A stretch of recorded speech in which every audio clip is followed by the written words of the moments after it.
Brian, don't be shy. We're all friends. We're all family here.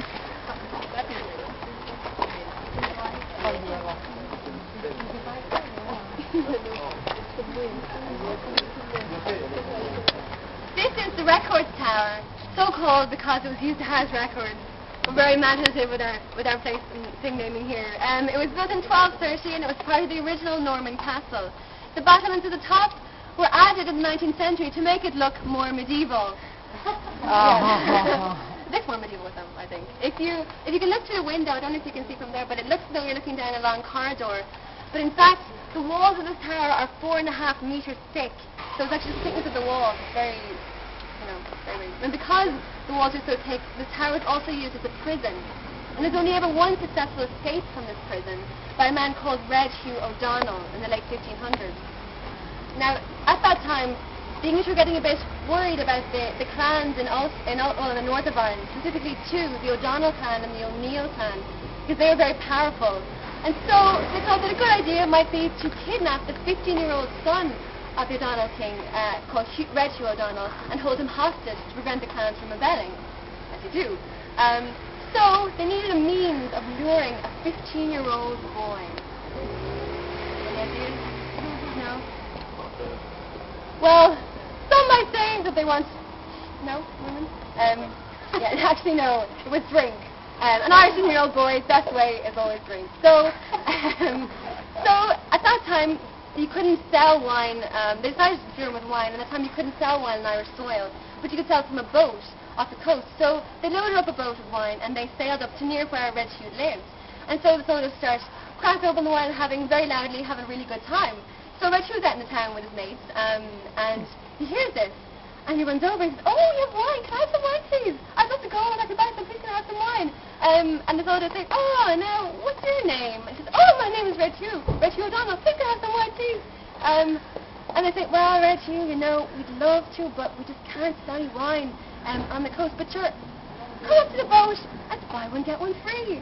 And Red Hugh, well, you can't argue with that, can he? So jumps on the boat, clubs the back of the head, into the sack, and he winds up here for 5 years. Not so much fun for poor Red Hugh. But eventually, he does manage to escape. He escapes with the help of two allies from the O'Neill clan, Art O'Neill and Hugh O'Neill. You can't see it at the moment, but there's the river Poddle, which runs underneath us right now. And at the time, it ran this way, and it kind of connects the moat around the tower. And so Red Hugh, he got down through a drain, and he kind of scrambled out to safety, kind of like Shawshank Redemption, actually, I think of it. And they managed to make their way, the three of them, down to the Wicklow Mountains, which is quite a bit south. However, they don't time it very well because this is February and it's freezing. Art O'Neill actually dies of exposure, and Red Hugh lives with his two big toes to frostbite. Yeah, ouch. So anyway, they make their way back up to the north of Ireland, and then Red Hugh can kind of see his dad again and tell him just how pissed off he is over the last 5 years. And his father is very understanding. He says, "Okay, I hear you.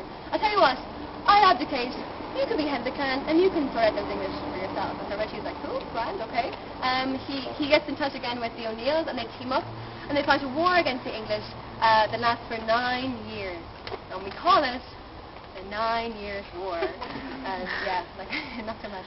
And so this is going on, and then kind of in the middle of the war, things get sticky, and the Irish decide to call on Spanish, which is a good idea, because the Spanish, very Catholic, not so gone on the Protestant English. And so the Spanish agreed to send them over 6,000 men and lots of gunpowder on the ship, which is perfect, except that they land at Kinsale, which is in the south of the country, right the other end of where the clans are in the north.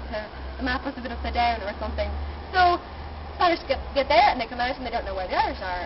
And so the English get wind of the fact that the Spanish are there, so they come down and they lay siege to Kinsale.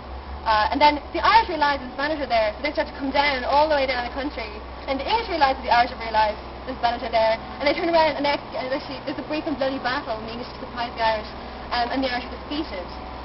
Spaniards never really found out what was going on because they didn't know that their allies are right kind of behind the English. So eventually they're allowed to sail home.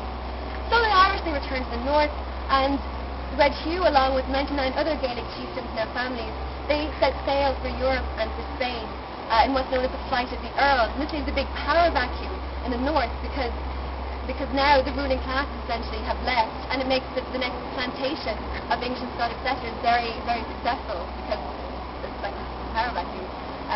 So that's how the north goes from being an area of a lot of resistance to English rule to one of the areas that is most pro-English and pro-Protestant, well, pro-Protestant as well. Red Hugh now, eventually, he winds up in Spain, and one evening he's at a bar and he's offered a nice drink of wine. Now, never would turn down an alcoholic beverage is Red Hugh. He takes a sip and he slumps down dead. He's been poisoned by an English agent. So I guess he never learned his lesson before you never accept drinks from dodgy people you don't know. Now, just very quickly, over here is the Chapel Royal.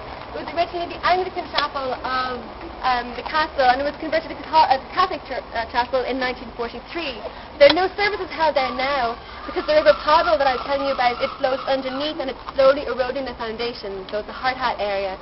Too dangerous for us now, but never mind, we'll go on and we'll see how Dublin got its name.